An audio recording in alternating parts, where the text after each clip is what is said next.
क्या दोस्तों शेयर बाजार के अंदर 2020 जैसी गिरावट वापस आ सकती है? जिस समय कोरोना के टाइम मार्केट तेजी से गिरा था, जिस समय हम सब डरे हुए थे, काफी स्टॉक बहुत सस्ते हो गए थे। हमें आज भी याद है कि एसबीआई 150 रुपए के आसपास भी आ गया था।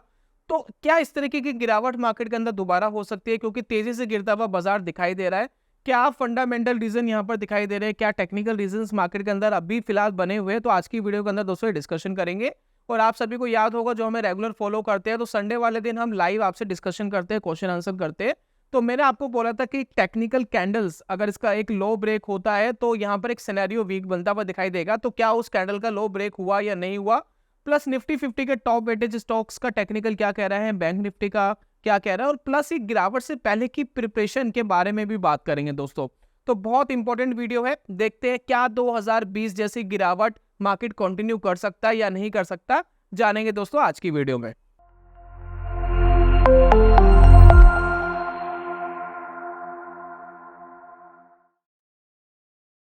बहुत बहुत स्वागत है दोस्तों आप सभी का ट्रेडिंग चैनल के यूट्यूब चैनल में। मेरा नाम है अनमोल मित्तल। तो मैं आपको सबसे पहले आज का ट्रेड दिखा देता हूं अपना।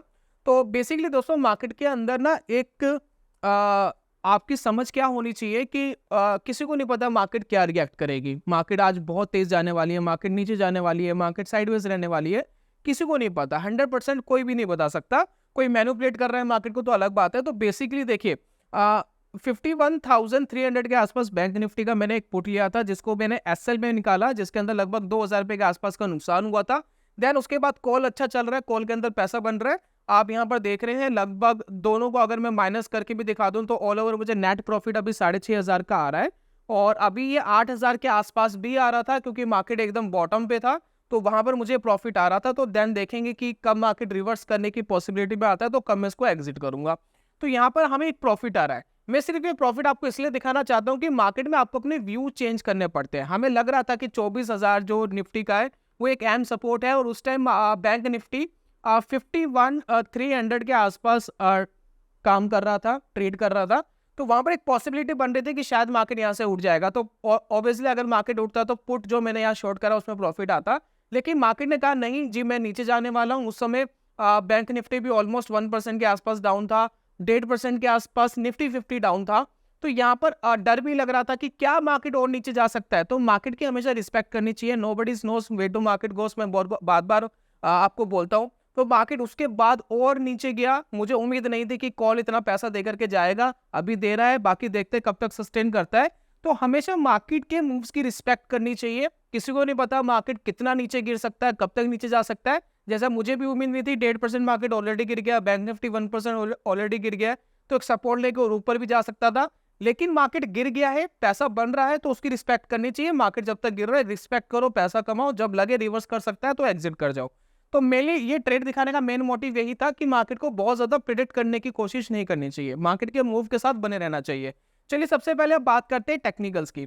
तो यहाँ पर देखिए मार्केट कहां पर है आज। अगर निफ्टी 50 की दोस्तों अगर हम बात करें तो 24,000 का जो इंपॉर्टेंट सपोर्ट था मार्केट ने उसको ब्रेक करा है, और उसके नीचे अभी ट्रेड कर रहा है, कंफर्टेबली ट्रेड कर रहा है। मतलब कोई प्रॉब्लम नहीं हो रही है निफ्टी को ट्रेड करने में। एक बार ऊपर भी गया था, फिर वापस नीचे आ गया, तो कंफर्टेबली यहाँ पर ट्रेड कर रहा है। लगभग 2% के आसपास की दोस्तों यहाँ पर गिरावट हमें मार्केट के अंदर देखने को मिल रही है। फिलहाल मार्केट ट्रेड कर रहा है 23,877 के आसपास। तो अभी मैं वीडियो शूट कर रहा हूँ लगभग 12:40 पर, अभी मार्केट लाइव चल रही है। तो सबसे पहले जो हमारा बेसिक जो एक सेटअप है, जो मैं बहुत बार आपके साथ डिस्कशन करता हूँ, RSI प्लस मूविंग एवरेज वाला, और उसकी एक मोनोपोली है दोस्तों 1 मंथ का टाइम फ्रेम। क्योंकि 1 मंथ का टाइम फ्रेम एक ऐसा टाइम फ्रेम है जो आपकी नॉइज को काफी हद तक कम कर देता है। और हमें जो अगर सिग्नल्स मिलते हैं तो काफी नॉइज फिल्टर सिग्नल्स मिलते हैं, तो इसकी एक हमेशा अहमियत रहती है। तो अगर हम यहाँ पर दोस्तों बात करें मार्केट में, तो RSI हमें लगाना होता है। ये देखिए फाइज का ट्रेडिंग प्लेटफॉर्म में यूज कर रहा हूँ, इसके अंदर मुझे एक फीचर मिलता है कि मैं RSI के साथ ही मूविंग एवरेज को लगा सकता हूँ। बहुत सारे ब्रोकर अपने चार्ट के अंदर ऐसे फीचर्स देते हैं, तो आप अपने ब्रोकर के चार्ट्स में चेक कर सकते हैं। तो मूविंग एवरेज दोस्तों मैंने यहाँ पर प्लॉट करी, प्लस दोनों को बोल्ड करा। साथ में यहाँ पर आप इनपुट्स में देखेंगे तो RSI की लेंथ 14 पीरियड के लिए, मूविंग एवरेज की लेंथ भी 14 पीरियड के लिए, और एक SMA लगाया है। ये बार बार दोस्तों मैं इसलिए बताता हूँ क्योंकि काफी जो हमारे नए व्यूअर्स वीडियो पे पहली बार आते हैं, ताकि उनको समझ में आए कि हम कर क्या रहे हैं। जो हमारे पुराने व्यूअर्स है वो अच्छी तरीके से जानते हैं। तो यहाँ पर दोस्तों जब हम RSI वाला सेटअप यूज करते हैं, तो लास्ट हमने लाइव डिस्कशन करा था। एवरी संडे हम 8 बजे लाइव क्वेश्चन आंसर करते हैं या किसी टॉपिक के ऊपर डिस्कशन करते हैं। तो लास्ट मैंने आपसे डिस्कशन करा था, अभी एक दिन पहले ही हमने डिस्कशन करा है, क्योंकि आज मैं शूट कर रहा हूँ मंडे वाले दिन। तो नेक्स्ट यानी जो हमारा अभी संडे गया है उस टाइम मैंने डिस्कशन करा था। तो ये देखिए एक स्ट्रॉन्ग कैंडल फॉर्म्ड हुई थी, रेड कैंडल 1 मंथ के टाइम फ्रेम पे, ठीक है। तो इस सेटअप में देखिए करते क्या है, जो आरएसआई की लाइन है वॉयलेट वाली लाइन है, और जो मूविंग एवरेज की लाइन है ब्लू वाली लाइन है। तो ये जो ब्लू वाली लाइन है इसकी नीचे आरएसआई आ गया था, और जैसे कि मैंने बोला था कि इसकी नीचे आरएसआई आ गया है वो इंपॉर्टेंट नहीं है, लेकिन अगर उस कैंडल का लो ब्रेक होता है वो इंपॉर्टेंट है। तो क्या करा आज मार्केट ने इसका लो ब्रेक कर दिया। तो अगर लो ब्रेक यहाँ पर हो गया तो यहाँ पर एक वीक सिनेरियो स्टैब्लिश्ड होता है, मतलब एज पर हमारे आरएसआई वाले सेटअप के हिसाब से एक वीक सिनेरियो बनता है। अब इसका दोस्तों रिएक्शन क्या होता है, मेरे लिए दोस्तों ये जानने की जरूरत है। यानी जब जब आरएसआई ने नीचे की तरफ क्रॉस करा है तो मार्केट ने क्या रिएक्शन दिया है जरा देखते हैं। अब देखिए यहाँ पर निफ्टी ने क्रॉस करा था आरएसआई को, आरएसआई नीचे आया था मूविंग एवरेज के, लेकिन इस रेड वाली कैंडल का लो ब्रेक नहीं हुआ था। अब यहाँ देखिए लो ब्रेक नहीं हुआ तो हमारा सेटअप कंप्लीट नहीं हुआ, हमारा ट्रिगर कंप्लीट नहीं हुआ। यह देखिए, तो ये ट्रिगर कंप्लीट नहीं हुआ तो हम बुलिश ही है, स्टिल बुलिश रहते हैं मार्केट के अंदर, तो हम बुलिश है। और अभी हमारा वीकनेस नहीं आई। तो उसके बाद देखिए कब यहाँ पर ट्रिगर हुआ। अब ये देखिए यहाँ पर एक ट्रिगर हुआ था, जरा इसको देखते हैं। जब यहाँ पर ट्रिगर हुआ तो क्या हुआ, यहाँ देखिए ये ट्रिगर हुआ, इसका लो भी ब्रेक हो गया, लेकिन मार्केट को रिकवर करने में दोस्तों टाइम लगा। मार्केट ने कई महीने यहाँ पर बिताए, देन उसके बाद सिग्नल दिया यहाँ कहीं कि अब मैं यहाँ से ऊपर जा सकती हूँ। तो पहली कंडीशंस क्या है कि पहली कंडीशन ये है कि ट्रिगर हो गया है। ट्रिगर होने का मतलब ये नहीं है कि 2020 जैसी गिरावट आ ही सकती है, आ भी सकती है, कुछ जरूरी नहीं है, लेकिन यहाँ पर मार्केट साइडवेज भी हो सकता है। जिस तरीके से यहाँ पर साइडवेज हो गया था, तो साइडवेज होने की भी एक पॉसिबिलिटी मार्केट के अंदर है कि कुछ महीने यहाँ साइडवेज हो जाए, देन उसके बाद ऊपर जाए। अब बात कर लेते हैं कि 2020 जैसी गिरावट क्या मार्केट के अंदर आ सकती है, क्या प्रोबेबिलिटी है इसकी। तो अगर हम यहाँ पर देखिए बात करें तो यहाँ पर देखिए यहाँ भी आरएसआई मूविंग एवरेज के नीचे आया था, इस कैंडल पे हमारा ट्रिगर हुआ था, और यहाँ से सडनली मार्केट बहुत तेजी से नीचे गिर गया था, जिसका मेन रीजन था पैंडेमिक। कोरोना आ गया था, कोरोना वायरस आ गया था, बहुत लोग मर रहे थे, वैक्सीन थी नहीं, और सारे बिजनेसेस लॉकडाउन हो गए थे, सबका रिवेन्यूज वगैरह सबका खत्म हुआ था, सिर्फ एसेंशियल सर्विसेज वाले चल रहे थे। तो थोड़े फार्मा और ये एफएमसीजी वाले जो स्टॉक थे वो चल रहे थे मार्केट के अंदर, जो एसेंशियल सर्विसेज वाले स्टॉक्स थे। तो यहाँ पर हम देखने को ये मिल रहा है कि जब बड़ा मार्केट में क्रैश आता है तब भी आपको सिग्नल तो सेम ही मिलता है, यानी आरएसआई मूविंग एवरेज के नीचे आएगा अगर एक क्रैश आने वाला है, लेकिन मार्केट में कोई भी चीज जरूरी नहीं है। काफी लोग कह रहे हैं सर 2020 जैसा क्रैश मार्केट में आएगा, सर आ भी सकता है, नहीं भी आ सकता, या उससे बड़ा भी आ सकता है, या नहीं भी आ सकता। तो होना क्या चाहिए, तो जो मैंने स्टार्टिंग में आपको ट्रेड दिखाया था वो इसलिए दिखाया था कि मार्केट को प्रिडिक्ट करने की कोशिश मत करो, मार्केट को फॉलो करने की कोशिश करो। तो फिलहाल सेंटिमेंट वीक लग रहा है, हो सकता है कि नेक्स्ट कैंडल पे यानी नेक्स्ट मंथ मार्केट वापस बुलिश हो जाए, पॉसिबिलिटी है ना, कुछ भी हो सकता है। तो मार्केट की चाल की रिस्पेक्ट करो, प्रिडिक्ट करने की कोशिश मत करो। तो वही दोस्तों मैं बार बार आपको सिखाने की कोशिश करता हूं कि मुझे नहीं पता कि 2020 जैसा मार्केट में क्रैश आएगा, लेकिन अगर आएगा तो मैं पार्टिसिपेट कर रहा हूं मंदी को, क्योंकि मेरा जो टेक्निकल है वो फिलहाल वीक दिख रहा है, तो मैं मंदी को पार्टिसिपेट कर रहा हूं। अगर मेरा टेक्निकल रिवर्स कर जाएगा और मैं वापस मार्केट में बुलिश हो जाऊंगा तो मैं वापस बुलिश हो जाऊंगा। तो फिलहाल दोस्तों ये समझने वाली बात है कि टेक्निकल तो वीक मार्केट के अंदर हुआ है। आप किसी भी टेक्निकल एनालिस्ट से पूछेंगे तो मार्केट में टेक्निकल्स आपको वीक होते हुए दिखाई देंगे। और प्लस अगर आप यहाँ पर देखें, बहुत बार मार्केट में यहाँ सिग्नल्स मिले हैं जिसमें 10-20% की करेक्शंस आई है। यानी अभी अगर हम देखें 16,000 से 24,000 के आसपास मार्केट है, सिर्फ 10% ही गिरा है, 10% भी प्रॉपर नहीं गिरा है। तो अगर दोस्तों अगर हम बात करें 26,000 से जो निफ्टी गिरा है, लगभग 24,000 के आसपास आ गया है। यहाँ देखिए 23,000 के आसपास आ गया, 23,800 के आसपास, तो लगभग 10% गिरा है।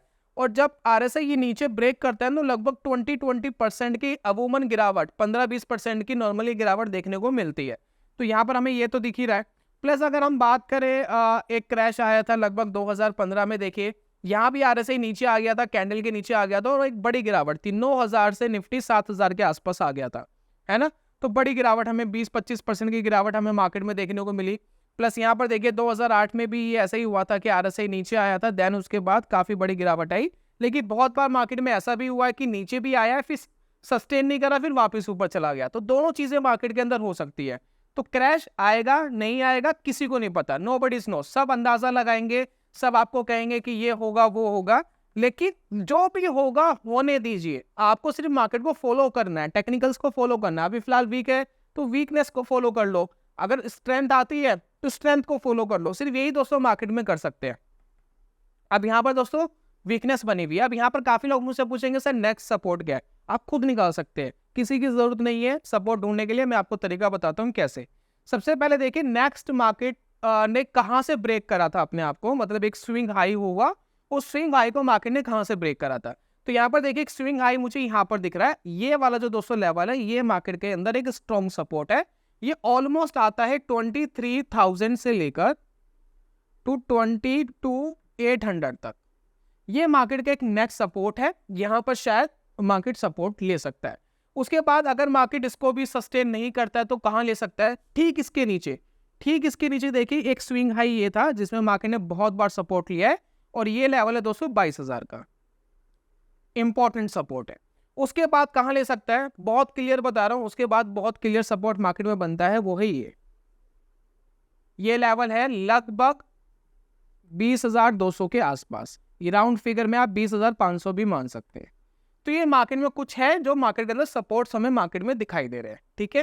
तो ये सपोर्ट्स है, या मार्केट रुक सकती है, सस्टेन कर सकती है, तोड़ भी सकती है, ऊपर भी जा सकती है, लेकिन ये सपोर्ट्स है। सपोर्ट का मतलब ये नहीं होता कि मार्केट इसको ब्रेक नहीं कर सकता, मार्केट बहुत इजीली ब्रेक कर देता है। लेकिन आप यहाँ पर क्या करते हो? वेट करते हो, देखते हो कि मार्केट क्या एक्शन दे रहा है। अगर आपको लगता है कि मार्केट यहाँ से रिवर्स होने की कोशिश कर रहा है, कोई पैटर्न ऐसा बनता है, कोई टेक्निकल ऐसा बनता है, देन आप प्ले करते हो। तो सपोर्ट का मतलब ये नहीं मार्केट आ गया तो ट्रेड ले लिया, ऐसा नहीं है।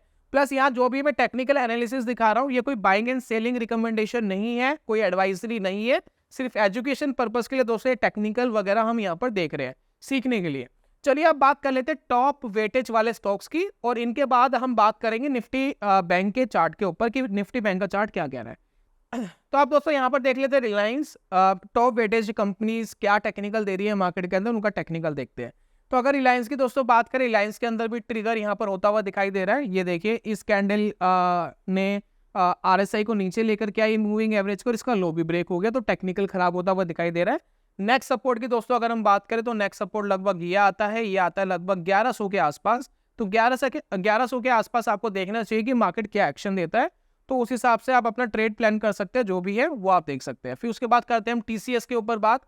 तो टीसीएस में अगर आप देखेंगे इसमें भी ट्रिगर मिल गया है, ये कैंडल थी, ये कैंडल आरएसआई को नीचे लेकर के आई है, ये देखिए, देन इसका लो भी ब्रेक हो गया है।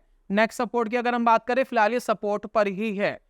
अगर आप यहाँ पर देखेंगे ये जो है 3,950 सपोर्ट पर ही है। क्यों? क्योंकि जो प्रीवियस स्विंग हाई है वो ये था और इसके आसपास ही चल रहा है, तो अभी फिलहाल सपोर्ट पर ही है, हो सकता है वापस सपोर्ट ले जाए।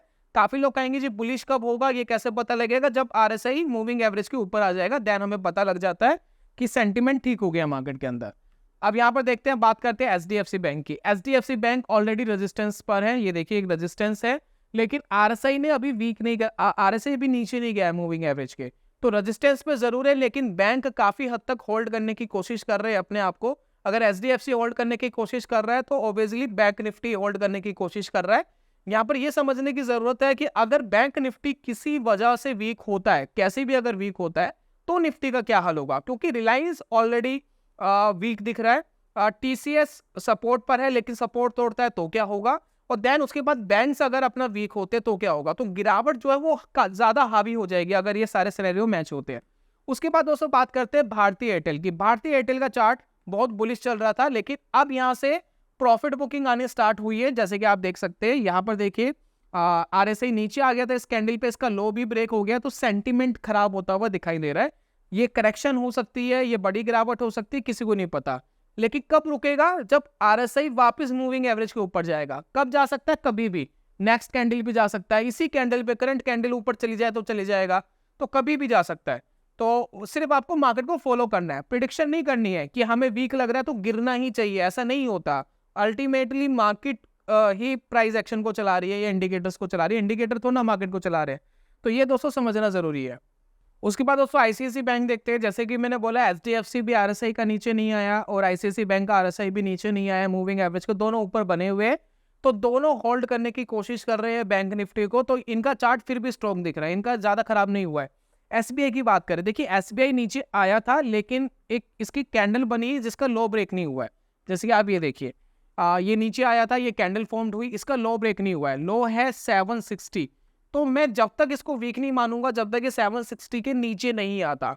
अगर 760 के नीचे आता है सिनेरियो वीक होगा। और मैं बार बार कह रहा हूँ सिनेरियो वीक होने का मतलब ये नहीं है कि मार्केट ऊपर नहीं जा सकता। मार्केट अगर रिवर्स कर रहा है, ऊपर जा रहा है, तो आपको अपने आप को चेंज करना पड़ेगा, क्योंकि मार्केट ऐसी वॉलेटिलिटी आपको देता रहेगा। और कोई बाइंग एंड सेलिंग रिकमेंडेशन नहीं है, लेकिन फिर भी अभी भी चार्ट इतना खराब नहीं है। अगर दोस्तों इन्फोसिस की बात करें, इन्फोसिस काफी स्ट्रॉन्ग सपोर्ट पे चल रहा है, बहुत स्ट्रॉन्ग सपोर्ट पर है। और आरएसआई भी अभी नीचे नहीं आया है। प्लस जो प्रीवियस स्विंग का अगर आप हाई देखेंगे, ये देखिए इसके बिल्कुल आसपास बना हुआ है, तो स्ट्रॉन्ग सपोर्ट के आसपास बना हुआ है। अगर हम इन्फोसिस की बात करें तो इन्फोसिस होल्ड करने की कोशिश कर रहा है। तो आईटी भी बीच में हेल्प कर रहे हैं, कुछ बड़े स्टॉक्स मार्केट में हेल्प कर रहे हैं। अगर हम आईटीसी की बात करें तो आईटीसी की बात अगर करें तो ये एक कैंडल है जो फॉर्म्ड हुई है, आरएसआई नीचे आया है इसके, लेकिन सपोर्ट क्रिएट हो रहा है। और इसका लो अगर ब्रेक होता है देन सिनेरियो वीक होता है। तो ये लो है लगभग 470 के नीचे जाएगा तो सिनेरियो वीक होता हुआ दिखाई देगा। फिर नेक्स्ट अगर हम सपोर्ट की बात करें तो ये आएगा लगभग 420 से लेकर 400 के बीच में। तो ये नेक्स्ट सपोर्ट दोस्तों मार्केट का बनता है। तो यहाँ तक शायद हो सकता है टेस्ट करने के लिए जाए, लेकिन अभी सिनेरियो वीक बहुत ज्यादा नहीं हुआ है जब तक ये कैंडल लो का लो ब्रेक नहीं करता है। चलिए हिंदुस्तान यूनिलीवर की बात करते हैं दोस्तों। सेम हो रहा है हिंदुस्तान यूनिलीवर में, एक स्ट्रॉन्ग रेड कैंडल बनी है। अगर इसका लो ब्रेक होता है सेंटिमेंट खराब होगा, लगभग ये होगा 2300 के आसपास का लो है। अगर ये ब्रेक हो जाएगा तो मार्केट का सेंटिमेंट खराब होता हुआ दिखाई देगा। सपोर्ट की बात करें तो एक स्ट्रॉन्ग सपोर्ट है लगभग 2200 के आसपास, फिर 2000 के आसपास। चलिए एलएनटी की बात करते हैं। अब एलएनटी में क्या है, ऑलरेडी वीक हो गया था चार्ट, ऑलरेडी काफी टाइम पहले ही वीक हो गया था। अब ये देखिए आपको लग ये टॉप पे रहा है, लेकिन कंसोलिडेशन होकर के थोड़ा वीकनेस दिखा रहा है। आरएसआई नीचे आ गया था, ये देखिए आरएसआई नीचे आ गया, तो मैं इसको वीक कैटेगरी में ही कंसीडर करता हूं जब तक आरएसआई मूविंग एवरेज के ऊपर नहीं आता। तो ऐसे कंडीशन में क्या होता है, मार्केट या तो साइडवेज टेरिटरी में चले जाता है या मार्केट डाउन दिखाता है। अगर मार्केट को ऊपर जाना है तो आरएसआई को ऊपर जाना ही पड़ेगा, मूविंग एवरेज के ऊपर जाएगा ही जाएगा। जब भी ये क्रॉस करेगा ना, ये ऑल टाइम हाई क्रॉस करेगा, तो आप देखिएगा आरएसआई मूविंग एवरेज को ऊपर क्रॉस करता हुआ दिखाई देगा, अगर एक मोमेंटम इसके अंदर स्टैब्लिश्ड होगा।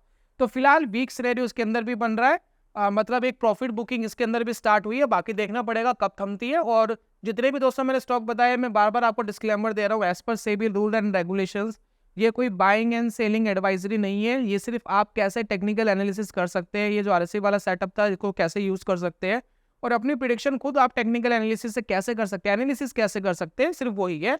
और मैं बार बार कह रहा हूँ टेक्निकल एनालिसिस प्रिडिक्शन करने के लिए यूज मत करिए, सिर्फ फॉलो करने के लिए यूज करिए, क्योंकि टेक्निकल बीच बीच में बदलते रहते हैं, तो आप काफी इरिटेट हो जाएंगे अगर आप प्रिडिक्शन करने लगेंगे। दूसरा time frame, one of the most जो फेवरेट टाइम फ्रेम है मेरा, वो है 1 मंथ का टाइम फ्रेम, क्योंकि इसमें नॉइज दोस्तों काफी कम हो जाती है।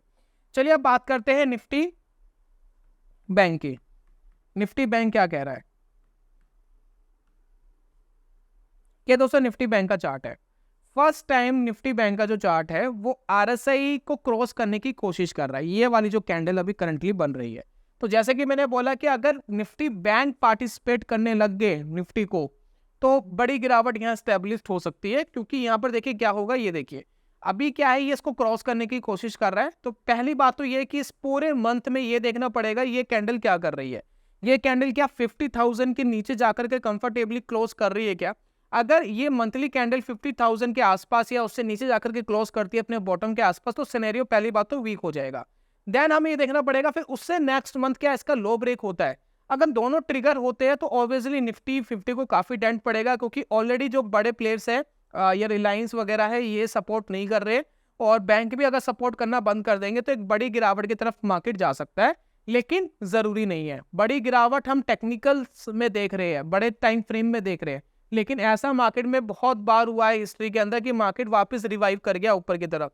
तो आपको सिर्फ ये देखना है कि मार्केट अभी वीक है तो हम वीक चले या हल्के में चले, और मार्केट जब ठीक हो जाए तो आपको अपना सिनेरियो चेंज करना है। इस चीज का दोस्तों ध्यान रखना है। सपोर्ट की बात करते हैं। सपोर्ट मार्केट का 50,000 इंपॉर्टेंट सपोर्ट, बहुत इंपॉर्टेंट सपोर्ट है 50,000। बहुत वेरियस सपोर्ट आपको बैंक निफ्टी में मिलेंगे, क्योंकि बैंक निफ्टी उस रफ्तार से नहीं भागा जिस रफ्तार से निफ्टी 50 भागा या मिड कैप स्टॉक्स भागे। 50,000 स्ट्रॉन्ग सपोर्ट। उसके बाद मैं यहाँ बात कर रहा हूँ, ये एक सपोर्ट आ रहा है जो आ रहा है 48,000 लगभग 500 के आसपास है, ये दोस्तों सपोर्ट है। फिर दोस्तों ये आ रहा है सपोर्ट लगभग 46,000 ये आ रहा है। फिर एक स्ट्रॉन्ग सपोर्ट आ रहा है 44,000 और ये वाला फिर एक सपोर्ट आ रहा है, ये आ रहा है 40,000। तो एवरी 2000 पॉइंट 4000 पॉइंट के नीचे बैंक निफ्टी में बहुत सारे सपोर्ट आपको दिखाई दे रहे हैं। तो ये दोस्तों मार्केट के अंदर सपोर्ट है, सपोर्ट पे आपको देखना चाहिए मार्केट क्या रिएक्ट कर रहा है। चलिए अब बात कर लेते हैं गिरावट की प्रिपरेशन की। जब मार्केट ऑलरेडी बहुत ज्यादा ऊपर होता है, जैसे कि मैंने आपको अभी कुछ टाइम पहले एक वीडियो दिखाई थी कि मंथली टाइम फ्रेम पे जब भी RSI 80 के आसपास होता है, तो 80 के आसपास होने का मतलब ये नहीं है कि मार्केट ऊपर नहीं जा सकता। मार्केट बहुत तेजी से ऊपर जाते हैं, स्टॉक बहुत तेजी से ऊपर आते हैं। आपको फोकस करना चाहिए कि कब वो 80 से नीचे आ रहा है। तो आपको क्या करना चाहिए, देखिए मैं दोबारा एक बार चार्ट लगाता हूँ। ये देखिए निफ्टी का चार्ट लगाता हूँ, एक बार देखिएगा। ये देखिए, तो यहाँ पर देखिए RSI कहाँ पर था, लगभग 80 के आसपास। अगर हम बात करें तो 80 के आसपास देखिए यहाँ पर कहीं था। तो 80 के आसपास RSI आया था, ठीक है। देन उसके बाद 80 को क्रॉस करके नीचे आ रहा है। तो आपको फोकस करना चाहिए कब 80 को क्रॉस करके नीचे आ रहा है, क्या मार्केट के अंदर गिरावट स्टैब्लिश हो रही है, करेक्शन आ रही है, या साइडवेज मार्केट हो रहा है। तो ऐसी कंडीशन में आपको क्या करना चाहिए, 2-3 काम आप मार्केट में कर सकते हैं। अगर आपको कहीं भी थोड़ा सा डाउट लग रहा है, टेक्निकल एनालिसिस बेसिस पे कोई वीकनेस आपको लग रही है, कुछ ऐसा लग रहा है कि वीक हो रहा है, तो आपको क्या करना चाहिए, सबसे पहले पार्शली प्रॉफिट बुकिंग करनी चाहिए। क्योंकि ये लेवल ऐसा है, यहाँ पर बहुत तेजी से चीजें भाग रही होती है। तो कई बार आप ना अपॉर्चुनिटी मिस करते हैं कि आपको लगता है कि मैंने यहाँ गलत निकाल दिया, बहुत तेजी से भाग रहा था। तो ये जो बहुत तेजी से भागने वाली चीज होती है ना, ये कोई भी चीज देखिए शार्प अगर भागेगी तो उसका एक एक्शन आता है, उसका एक रिएक्शन आएगा, साथ में एक करेक्शन आएगी, फिर देन उसके बाद ऊपर भागेगी। बहुत तेजी से कोई चीज ऊपर नहीं भाग सकती, बहुत तेजी से नीचे नहीं भाग सकती, बीच बीच में बाउंस बैक्स आते हैं। तो आपको क्या करना चाहिए, पार्शियल प्रॉफिट बुकिंग के बारे में सोचना चाहिए। आपको लग रहा है कि कहीं वीक हो रहा है तो कुछ प्रॉफिट बुकिंग करके निकल जाए मार्केट के अंदर। दूसरा क्या कर सकते हैं, आप मार्केट में ट्रेलिंग स्टॉप लॉसेस लगा सकते हैं। भाई ये ट्रेल करते रहेंगे, इसके नीचे आ जाएगा तो निकाल देंगे। तीसरा क्या है, आप प्रोटेक्शंस ले सकते हैं, आप इंश्योरेंस ले सकते हैं। कैसे लेता हूं मैं इंश्योरेंस, कैसे लेता हूं मार्केट में, जैसे कि मैंने बताया कि मिड कैप स्मॉल कैप 70-80-100% तक भागे पिछले 1-1.5 साल के अंदर। अब जाकर के गिरावट उनके अंदर आई है, अब जाकर के थोड़े डाउन हुए। तो जब आपने ऑलरेडी 50-60-70% का अगर पैसा किसी ने कमाया है, तो आपको एक प्रोटेक्शन जरूर ले लेनी चाहिए। जैसे कि देखिए यहाँ पर देखिए मैंने पुट ऑलरेडी लेके रखी है निफ्टी की 25,000 की पुट। 25,000 की पुट मैंने 4 महीने पहले ही खरीद ली थी। तो ये जब 6 महीने रह गए थे इसकी एक्सपायरी पे, तब मैंने ले ली थी। अभी 2 महीने इसके बचे हैं, तो दिसंबर की मैंने पुट ले ली थी इस साल की। और ये लॉन्ग डेटेड पुट्स होती है, और इसको मैंने खरीदा था 816 रुपए पे, ठीक है। अभी कितने पे चल रही है, लगभग 1100 के आसपास चल रही है। तो ये मेरे लिए प्रोटेक्शन है। अगर मार्केट क्रैश करती है तो मुझे यहाँ से कुछ पैसा मिलेगा जो पूरा मेरा लॉस को कवर नहीं करेगा, लेकिन कुछ हद तक मेरे लॉस को जरूर कम करेगा, यानी एक हैज हो गया। दूसरा, अगर आप क्या देखिए, फ्यूचर बन गया है, क्योंकि मार्केट 24,000 से नीचे चला गया, 1,000 का लेवल है। अगर मार्केट 1,000 पॉइंट और गिरता है, जिसकी भगवान ना करे ऐसा करे, मार्केट को काफी लोगों को नुकसान होता है, तो ये मुझे पूरे 1,000 पॉइंट और देगा, क्योंकि अब ये फ्यूचर का काम करेगा। यहाँ पर प्रीमियम तो बचा ही नहीं है ना, ये इन द मनी हो गया है ना, डीप इन द मनी हो गया है। 25,000 की पुट है, और जितना ही नीचे गिरता जाएगा उतना मुझे प्रॉफिट देता जाएगा। जब दोस्तों मैंने इसको बाय करा, 816 का मैंने बाय करा था, एक टाइम ऐसा था 200-250 रुपए पे भी आ गया था, और मैंने स्टिल होल्ड करा हुआ था। मैंने को कोई प्रॉब्लम ही नहीं है भाई, 20,000 25,000 पे लगे ना, कोई बात नहीं, कमाई भी तो है पैसे। तो एक प्रोटेक्शन ले लेते हैं, अगर मार्केट नीचे गिरता है तो ये मुझे काफी हद तक प्रोटेक्ट करके रखेगा। तो प्रोटेक्शंस मार्केट के अंदर जरूरी होती है, बीच बीच में आप प्रोटेक्शंस लेकर के मार्केट के अंदर थोड़ा अपने लॉस को कम कर सकते हैं। प्रॉपर तो नहीं होगा, लेकिन थोड़ा बहुत तो कर ही सकते हैं। चलिए एक बार लास्ट में एक बार ट्रेड देख लेते हैं। लगभग 7,000 के आसपास आ गया है, और अभी भी वीकनेस मार्केट के अंदर बनी हुई है। जब मुझे लगेगा कि रिवर्स करने वाला है, कुछ करने वाला, तब मैं इसको एग्जिट करूंगा, तब तक ये होल्ड पर है। और ये इंट्राडे का दोस्तों मेरा ट्रेड होता है, इंट्राडे के अंदर ही हम काम कर लेते हैं। मैं कभी भी ऑप्शन सेलिंग विदाउट हैजिंग, यानी स्प्रेड वगैरह बनाया तो बात दूसरी है, विदाउट हैजिंग में होल्ड करता ही नहीं हूँ। सेलिंग करी, आज ही करी और आज ही निकाल दिया, दैट्स इट। उससे ऊपर दोस्तों हम करते नहीं मार्केट के अंदर, क्योंकि बहुत ज्यादा हाई रिस्क होता है, और मार्केट जब एकदम गिरता है ना, तो कई बार ऊपर भी 1-1.5% बढ़ जाता है नेक्स्ट डे। तो इसलिए स्टॉप लॉसेस इंट्राडे में हमारे हाथ में होते हैं, मुझे कहाँ निकालना है। ओवरनाइट पता नहीं मार्केट कहाँ खुलेगा कहाँ नहीं खुलेगा, तो दैट्स वाई रीजन इंट्राडे में दोस्तों इसका काम कर देंगे। तो मुझे उम्मीद है दोस्तों आपको आंसर मिल गया होगा कि 2020 जैसी गिरावट क्या मार्केट में आ सकती है। किसी को नहीं पता, आएगी नहीं आएगी, उससे बड़ी आएगी, उससे कम आएगी, या कुछ भी नहीं आएगा। तो सिर्फ मार्केट को आप फॉलो करिए टेक्निकल बेसिस पर, तो इतना ही काफ़ी है। मार्केट अगर क्रैश देना होगा, बड़ा क्रैश देना होगा, तो टेक्निकल आपको बता ही रहा है। फिलहाल सेंटीमेंट आपको वीक लग रहा है बहुत सारी चीज़ों पे, जो मैंने आपको बताया है। ठीक हो जाएगा तब आपको पता लग जाएगा कि ठीक हो गया है। तो सिर्फ मार्केट को फॉलो करें, इतना ही काफ़ी है। और इसी व्यू के साथ अगर ट्रेड लेते रहेंगे तो ज़रूर आपकी ट्रेडिंग के अंदर इंप्रूवमेंट मिलेगी। खैर दोस्तों, मैंने आपको एक बुक सजेस्ट करी है, ट्रेडिंग इन द जोन। अगर आपकी साइकोलॉजी मार्केट में ठीक नहीं है तो ये मैं बुक रिकमेंड कर रहा हूँ, इसको ज़रूर पढ़िए, आपकी साइकोलॉजी बहुत अच्छी हो जाएगी। इस बुक ने मेरी ट्रेडिंग के अंदर बहुत हेल्प करी है। दूसरा, मैंने कुछ 2-4 बुक आपको और दी है मोमेंटम इन्वेस्टमेंट ट्रेडिंग के ऊपर। स्टॉक विजार्ड, मार्क मिनरविली की जो बुक है, जिन्होंने 200% का पर एनम रिटर्न जनरेट करा है ट्रेडिंग करके, उनकी बुक मैंने सजेस्ट करी है। प्लस डुअल मोमेंटम इन्वेस्टमेंट की एक बुक सजेस्ट करी है। तो ये कुछ बुक्स मैंने सजेस्ट करी है जो मैंने खुद पढ़ी और आपके साथ में शेयर कर रहा हूँ। अगर इन बुक को आप पढ़ते हैं तो आपकी ट्रेडिंग और प्लस साइकोलॉजी के अंदर काफ़ी इंप्रूवमेंट आएगा। प्लस दोस्तों, इंट्राडे ट्रेडिंग का एक कोर्स हमने लॉन्च करा है आपके लिए, जो बिल्कुल फ्री ऑफ कॉस्ट है, सिर्फ हमारे सब्सक्राइबर्स के लिए। तो आपको 2 छोटे काम करने हैं। एक तो चैनल सब्सक्राइब करना है, जो फ्री ऑफ कॉस्ट है, और ये कोर्स लेने के लिए आपको एक गूगल फॉर्म हमने दिया है डिस्क्रिप्शन एंड कमेंट बॉक्स में, उसको फिल करके भेज दीजिए, ताकि हम वो कोर्स 2 से 3 दिन में आपको ईमेल के थ्रू प्रोवाइड करा सके। इसके अंदर हमने option scalping, option systematic trading, equity cash के अंदर कैसे ट्रेड कर सकते हैं, इसके बारे में बताया है। और ये तो दोस्तों आज की वीडियो के अंदर। जल्दी मिलेंगे नेक्स्ट वीडियो में, तब तक के लिए goodbye, god bless you, bye bye दोस्तों।